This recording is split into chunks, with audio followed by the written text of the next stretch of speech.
Tipografia, a evolução da forma e da técnica.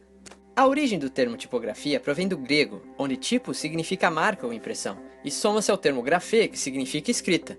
O termo surgiu em referência à arte de compor e imprimir com tipos móveis, mas a sua abrangência aumentou, pois novas técnicas e novos estudos desenvolveram o assunto.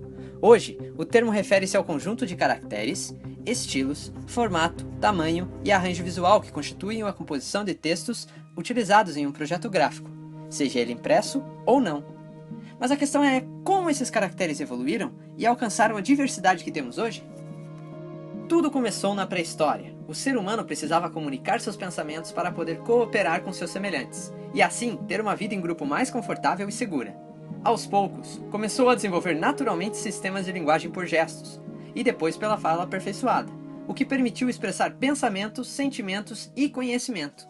Esses fatores permitiram ao homem mais tempo livre, pois não precisavam mais dedicar todo o seu tempo em busca de alimento e luta contra as forças da natureza. Assim, puderam desenvolver regras de sociedade e a linguagem escrita. No ano de 3000 a.C., no Egito Antigo, outro sistema de escrita começou a se desenvolver. Os hieróglifos, que eram desenhados geralmente em pedras, possuíam um nível de detalhamento muito alto representando animais, pessoas e objetos, o que levava muito tempo para ser gravado. Para o povo egípcio, a escrita possuía um aspecto mágico e divino. Em torno do ano de 1500 a.C., os egípcios desenvolveram o papiro, uma espécie de papel primitivo formado por um entrelaçamento de folhas de uma planta com o mesmo nome, que permitiu uma revolução no transporte de uma mensagem, uma vez que era leve e compacto. Foi em 1200 anos antes de Cristo, na Fenícia, que o alfabeto fonético com 22 caracteres, baseados em um protótipo mais antigo, começou a ser utilizado. Os fenícios necessitavam de um método eficaz e rápido para se comunicar, inclusive com outros povos. E com este alfabeto fonético, era possível realizar transcrições de outras línguas orais. Com a quantidade de símbolos bastante reduzida, a alfabetização tornou-se algo muito mais acessível e prático. A comunicação escrita com caracteres fenícios era tão eficiente que em pouco tempo não apenas as colônias fenícias os estavam utilizando, mas muitos dos povos que se encontravam em suas rotas marítimas e comerciais. Entre estes povos estavam os gregos, que por volta de 800 a.C. adotaram o alfabeto fenício. Eles modificaram o alfabeto original para suas próprias necessidades, adaptaram as primeiras vogais e acrescentaram 3 novas consoantes. O grande difusor da cultura grega, também chamada de helênica, foi Alexandre o Grande. Entre 356 e 323 a.C., apesar de não ser grego, ele expandiu seu império e levou a cultura e o alfabeto tão longe quanto o Egito, a Mesopotâmia e a Índia.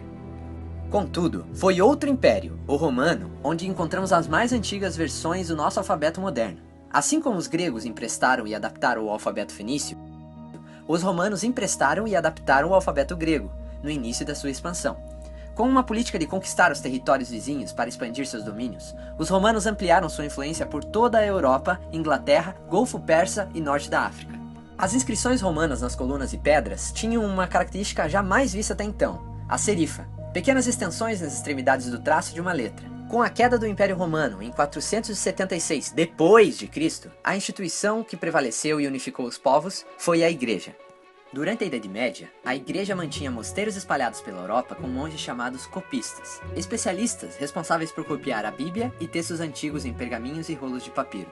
Esses manuscritos revelam os diferentes estilos regionais de letras da era medieval, uma vez que a sociedade viveu em feudos isolados por centenas de anos.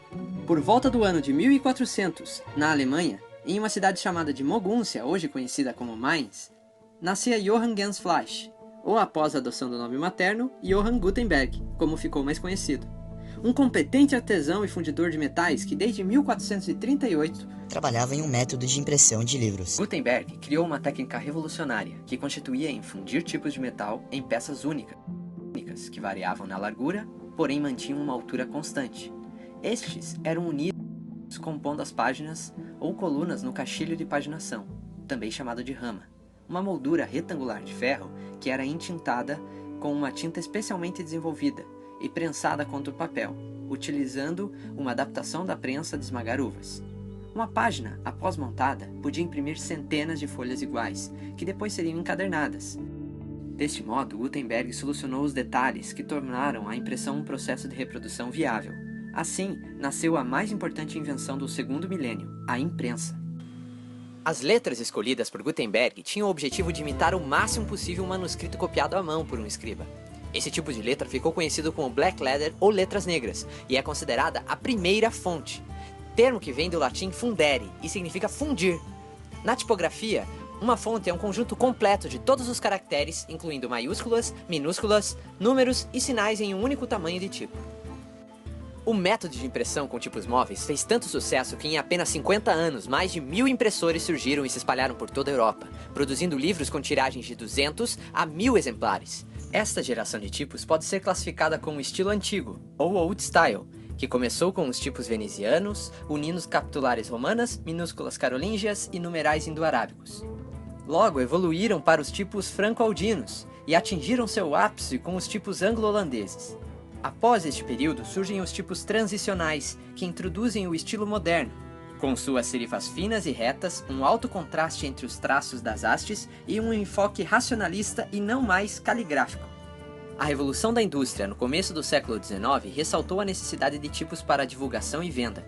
Assim, são criados diversos estilos, como os decorativos, muitas vezes sem pretensão de refinamento ou elegância, os egípcios, ou de serifa quadrada, e os cursivos, que retornam à inspiração de escritos manuais. Em seguida, surgiu o estilo sem serifas, que em seu auge propunha representar o tipo ideal, a solução racional e estética para qualquer questão em tipografia. O advento do computador pessoal a partir da década de 1980 facilitou o uso e a criação do design de tipos. Aumentou o número de fontes exponencialmente, assim como a quantidade de estilos, o que tornou a classificação de todos os tipos digitais algo praticamente inviável. Mas a era digital democratizou o uso da escrita de maneira sem precedentes. A professora doutora Sandra Trabuco Valenzuela concedeu uma entrevista sobre o tema à nossa equipe. Vocês já pararam para pensar a variedade de tipografia que cerca o nosso cotidiano? A tipografia, ela informa muito. Ela precisa atingir o seu emocional. Ela precisa falar de uma forma visual com o público. Uma tipografia correta é aquela que te atrai. O que é errado na tipografia? Aquela que te afasta. Os tipos evoluíram e continuam a evoluir. Mas para onde irão? Cabe à nossa geração escrever este futuro.